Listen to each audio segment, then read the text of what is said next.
Welcome back to Ashton Gate. It feels so good saying that with fans here. Another opportunity, and he's onside, and it's two for Bristol City. And this time, and it's in! An early goal for Bristol City, and Andy Vyman is back. And it goes clear header for Bristol City, and they are level. And it's a first goal for Andy King for his boyhood club.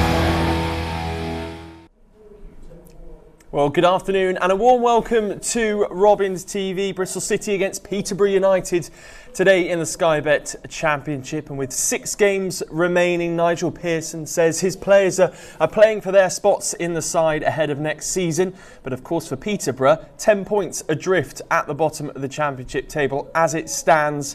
The trapdoor is beginning to creak. Can they pick up the points today against Bristol City? These two sides have been involved in the games with 2.5 or more goals, the most so far this season in the Championship. So hopefully a thriller today for the Bristol City fans and the travelling Peterborough fans as well. Here to watch it all alongside me today is Mickey Bell. Mickey, brilliant to have you with us, first of all. What did you make of last weekend? I think the feeling among City fans is it wasn't, almost as what the scoreline suggested. I think they put in a relatively strong defensive performance at times. Yeah, I think you go away from home against a team like Bournemouth, and you know it's going to be tough. It's going to be a tough afternoon. They know they're going to have to do a lot of defending. And I think for long periods it looked like we were going to nick a point, to be honest. But just unfortunately we seem to be conceding goals at the wrong time. I know there's never a good time to concede goals, but it's sort of like when we need to just sort of just hang in there for them 5-10 minute spells and see off the pressure from the home team. We always seem to concede at the minute, which is a bit unfortunate. But for long periods of the game, I thought we were going to nick a point, to be honest. But yeah. It's felt like that for long periods of the season. And these players arriving a little bit earlier on, smile on the face of Nigel Pearson. Robbie Cundy's had a good run in the side as well. How difficult is it to motivate players in these remaining 6 games now? What will the coaching staff be saying to them? Because of course, relegation isn't looming. We're not going to make the playoffs, and it's kind of these 6 games just to prove yourself, I guess. I think that's what it is. I think that's what the motivation there for lads like Robbie Cundy, who've just come into the team. Rob Atkinson has come back from a bit of an injury layoff. Obviously Tim Close is new to the club. I think those if you start with those as a back 3, I think they've looked really good. I think they've looked really solid, and I think there's something to build on with those 3 players. And I think the boys have just got to see it as laying down a marker for next season. As you say, there's 6 games to go, and that's all they can do. They've got to prove to the manager that they can do the job next season and fire us to the top half of the table where we want to be, rather than being sort of lower mid-table. So there's always a motivation as a player, because you do want to be part of the plans for next season. And I think especially for those sort of lads and the younger players in the team, it's just getting in Nigel Pearson's head for the season ahead, really, for next season rather than this season. Yeah, well, there's still plenty of youth in the side today for Bristol City. Let's have a look at the 2 teams that will go toe-to-toe, starting with the visitors. And Grant McCann makes 2 changes to his side today. That man on your screen there, the former Bristol City man, Sam Smollett, who of course scored twice in the reversed fixture, replaces Jack Marriott. The other change is part of a back 4. Edwards and Knight keep their positions. Ward dropping into that back 4. Ricky J. Jones comes in to replace Kent. A slightly different formation to Bristol City, but Kwame Poku, who featured for the under-23s against Bristol City's under-23s this season, remains up front with top scorer and former Bristol Rovers man Johnson Clark-Harris. And then on the bench today, Jack Marriott and Norwich loanee Barley Mumba. And it's one change for Bristol City. Joe Williams returns following his short absence following the injury at Oakwell in Bristol City's defeat to Barnsley. It means we still have that back three, including Cundy, Closer and Atkinson, as Mickey referred to. We'll be hearing from Rob Atkinson later on in the show as well. Williams and James will sit in behind the front three of Wells, Vyman and Martin, suggesting a switch to wing-back for Alex Scott. Wells maintains his spot despite Semenyo's return to the Bristol City bench. And then as for the bench, Tommy Conway, who made a real impression on the South Coast, assisting Vyman's 19th of the season. He'll be sat alongside his good mate and your son, Sam Bell, there on the bench. A strong bench for Bristol City. Nigel Pearson wants a big win today, so we caught up with him a bit earlier on. Nigel, back at Ashton Gate, one change today, Joe Williams in. What do you hope he'll bring today? Winning mentality. Joe's had a in and out season, but he's still featured for us in a very important way, and when he plays we normally play pretty well, so hopefully he can finish the season on a personal level with a run of good performances and good results for himself. He's certainly a competitor, brings a lot of energy, doesn't he? Yeah, and quality, lots of quality. So look, I think now people have been asking me about what I want from the final games of the season. Well, firstly, we've got to make sure that we're playing in this division. So we need a couple of good results just to clarify that situation. But also, players have got the chance to rubber stamp their own position within the squad. Antoine Semenyo, he's back in. Yeah. And you've got some real firepower to come off the bench if you need. Well, look, Antoine, temptation to start him, but I think if he gets maybe half an hour today, that will be really good for him and us. Tommy Conway's been in good form, both in training and when he's had little cameos here and there. Sam Bell's looking really good too. So we do have some options, but it's also important for us that we're solid as a team today. Every game is tough, as you've said in the week. In particular against a team who are really scrapping for their lives. Yeah, I've just been speaking with Grant. They've still got a chance of staying up mathematically, and wherever it's mathematically possible, then teams will go for it. And I have respect for him and his team. We've got to make sure that our own performance is right, though. All the best today. Cheers, thanks. Nigel Pearson there with Dave Barton and Mickey straight back into the side for Joe Williams. Obviously not an injury that's caused a particularly long layoff, which he's had to deal with previously. Yeah, I think the gaffer wants to bring him in to give you that stability in midfield. Him and Matty James give you that base to attack from, and I think that's probably why he's played the two of them together. I'd imagine it'll be a back three, with those two sat in front, with the wing backs released to get forward. That then allows the front three to go on attack. But it also protects you when we do lose the ball. So in transition, where Peterborough regain possession, it gives you that defensive cover in front of the back three to snuff out any counter attacks and to try and sustain our attack going forward. So I can see why he's put Joe back in, and he gives you that bit of tenacity and in midfield, and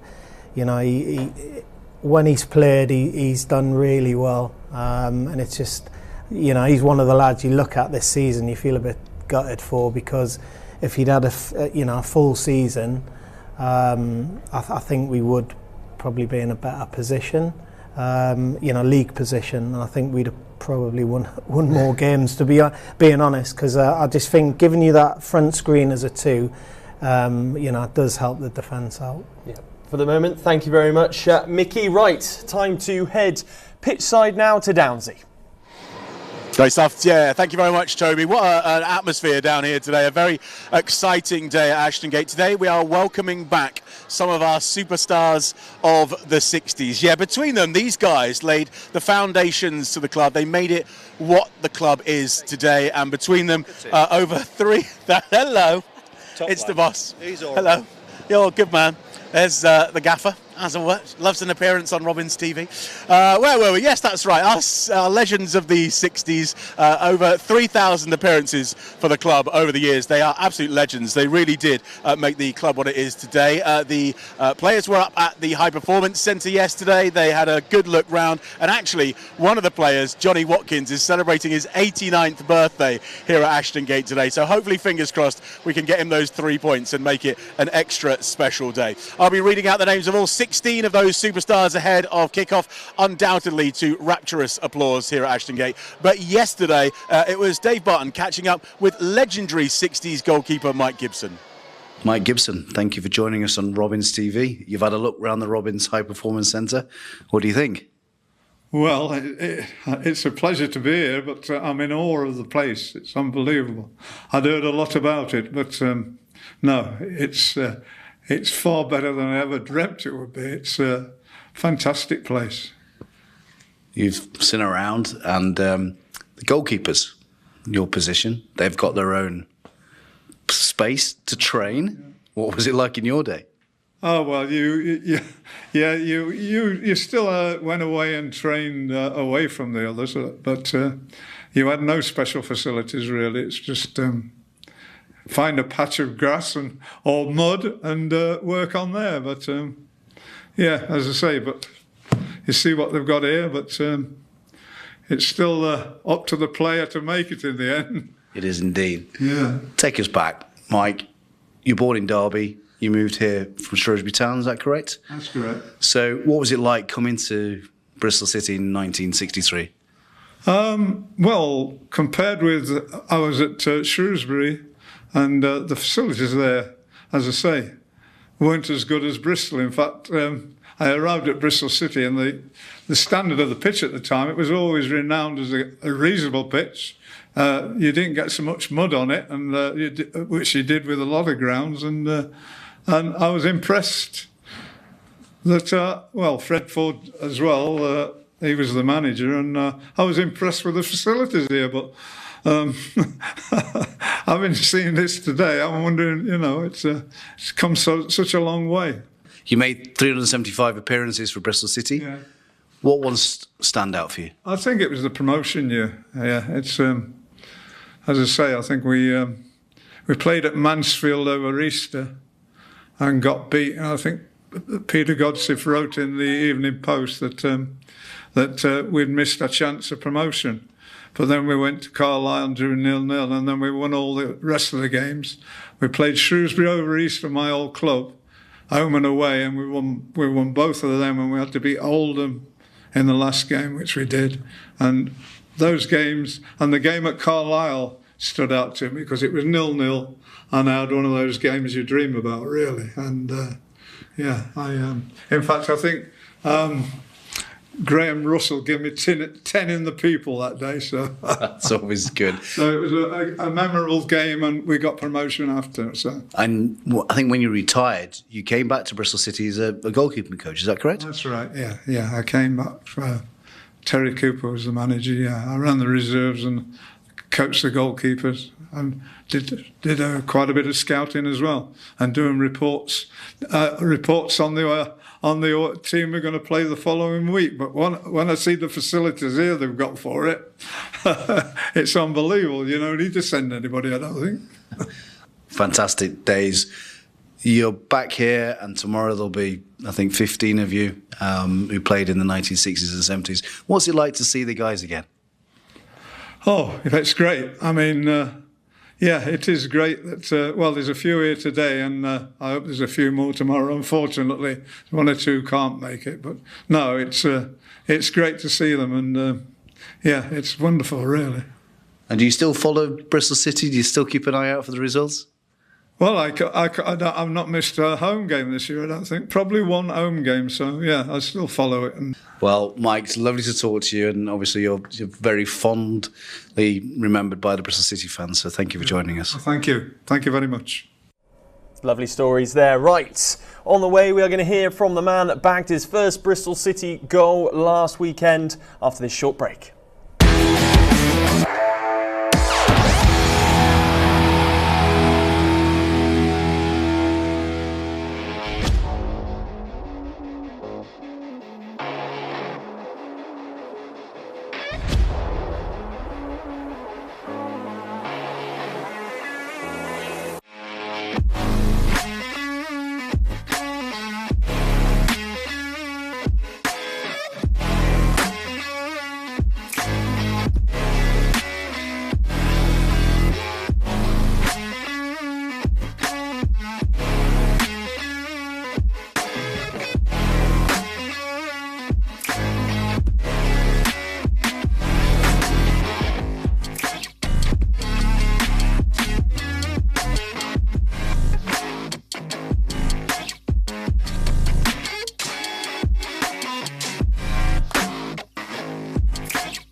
Welcome back to Robins TV. Bristol City against Peterborough today, just under 15 minutes to go until kick-off. But now it's hard to believe that this man was playing for Eastleigh just as the pandemic hit a couple of years ago. But now he is Nigel Pearson's first choice centre-half. And this week we caught up with the main man, Rob Atkinson.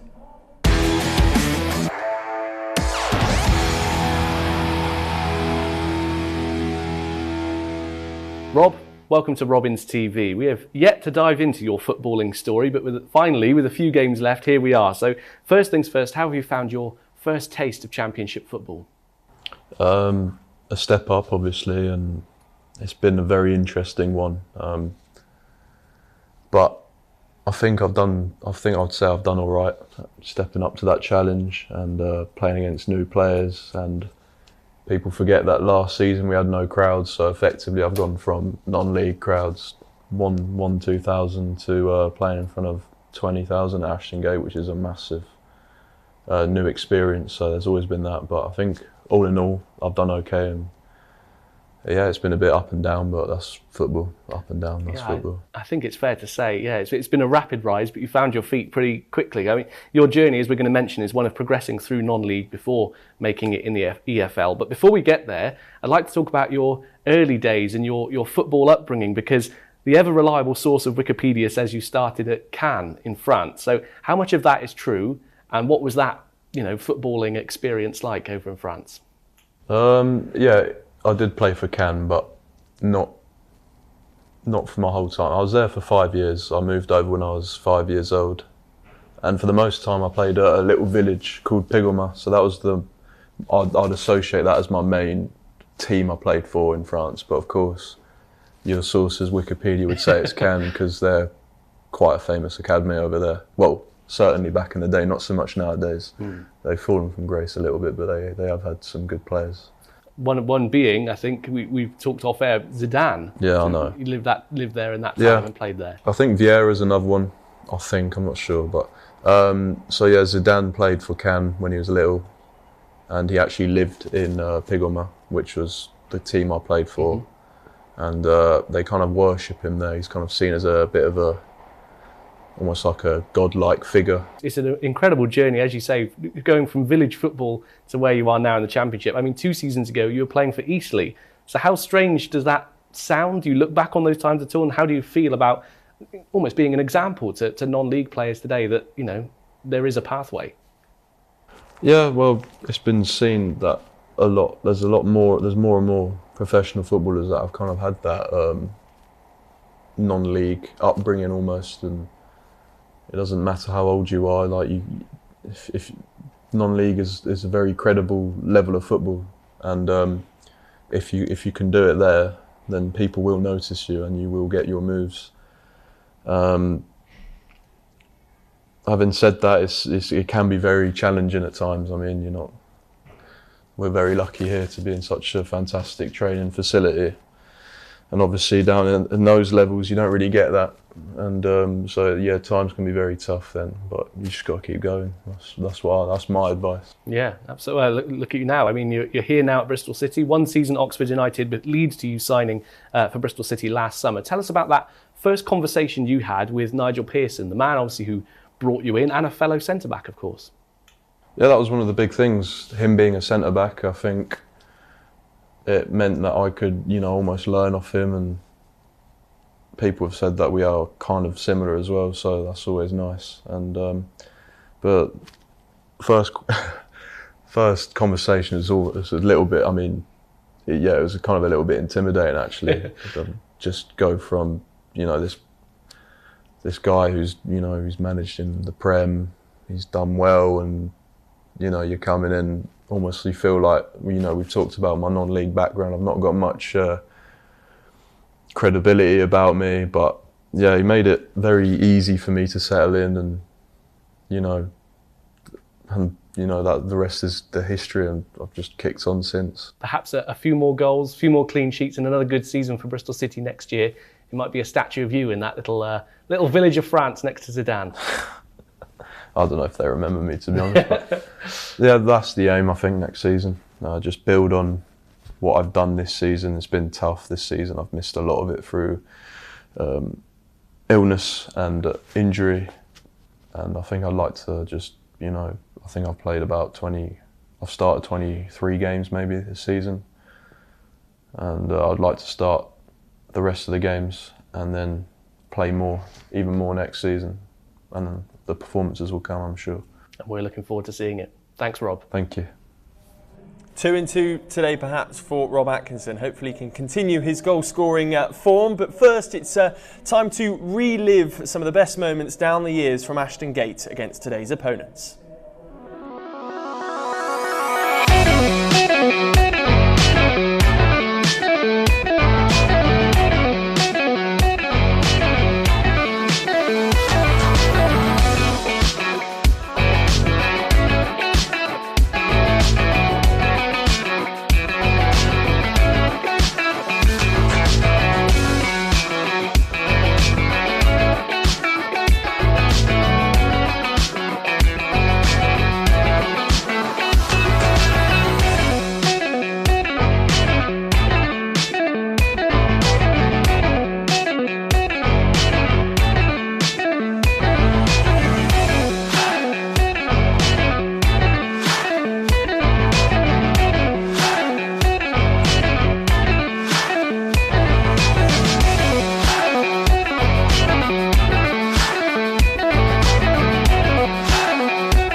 Some cracking goals there from down the years, but it's at this point we say goodbye to those of you that have joined us this afternoon on our free feed on YouTube and on Facebook.